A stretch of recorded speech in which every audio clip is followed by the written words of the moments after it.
Kanisa la Freemasons linalofahamika kwa ujasiri mkubwa la nyakwa kwa deni la shilingi milioni 19. Karibu kwenye taarifa zetu za Erwan Media, na kuomba uchukue sekunde yako moja upige subscription. Karibu. Operesheni ya kaunti ya Nairobi ya kukusanya shilingi bilioni 50 kutoka kwa wanaodaiwa ada za ardhi iliingia siku ya pili Jumatano, huku ukumbi wa Freemasons wa Grand Lodge of East Africa ukiwa miongoni mwa majengo yaliyolengwa.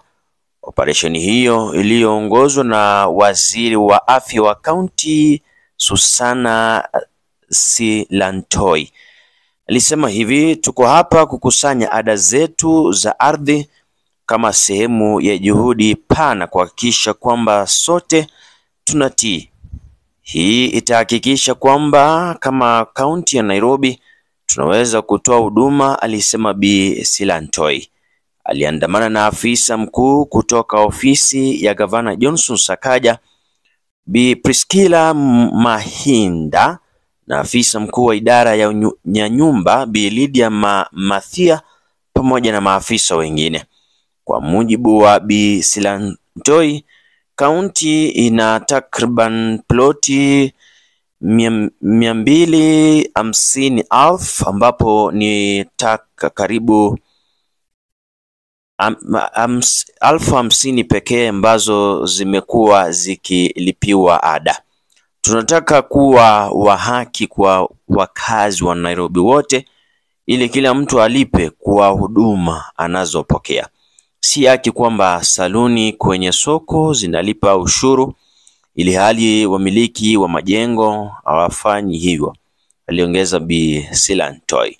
Aidha alisema kuwa kaunti itaanza kukuza huduma kama maji na mifumo ya maji taka kwa majengo ya nyumba ambazo hazijalipa ada kwa miaka mingi.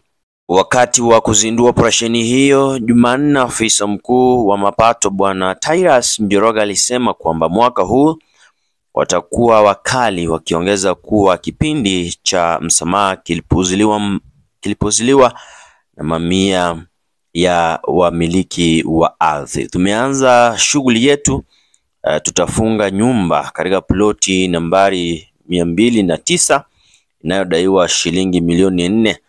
Tutabandika kwenye jengo kwa jengo hili ni mali ya serikali ya jiji la Nairobi hadi deni lote lilipo, alisema Bwana Njoroge. Uganda House katika barabara ya Kenyatta na Chester House katika barabara ya Koinange zilitajwa siku ya kwanza ya operesheni hiyo. Bwana Njoroge alisema kuwa wamiliki wa ardhi waliokaidi malipo wanapaswa kutarajia kutembelewa na maafisa wa kaunti ambao wataka kulipa kwa lengo la kukusanya si chini ya shilingi bilioni 10 katika kipindi cha miezi miwili ijayo. Tunaingia kwenye majengo, tutasajili wapangaji wote kwenye mfumo wetu wa Nairobi Pay na tutawafundisha jinsi ya kufanya malipo. Tarajia walipe kodi yao ya kila mwezi kwa serikali ya jiji la Nairobi kamilifu. Bi Silantoi aliongeza kuwa operesheni hiyo itaendelea Alhamisi katika maeneo yote ya kaunti na kusema kuwa ataongoza operesheni hiyo katika eneo la Dagoretti. Kiasi cha pesa ambacho kaunti inalenga kukusanya ni shilingi bilioni 10, ni sawa na mapato yote ambayo kaunti hupata kwa mwaka kutokana na mapato ya ndani. Ndizo taarifa za hivi sasa. Unaweza toa maoni yako hapo kwenye comment section. Hii ni Erwan Media.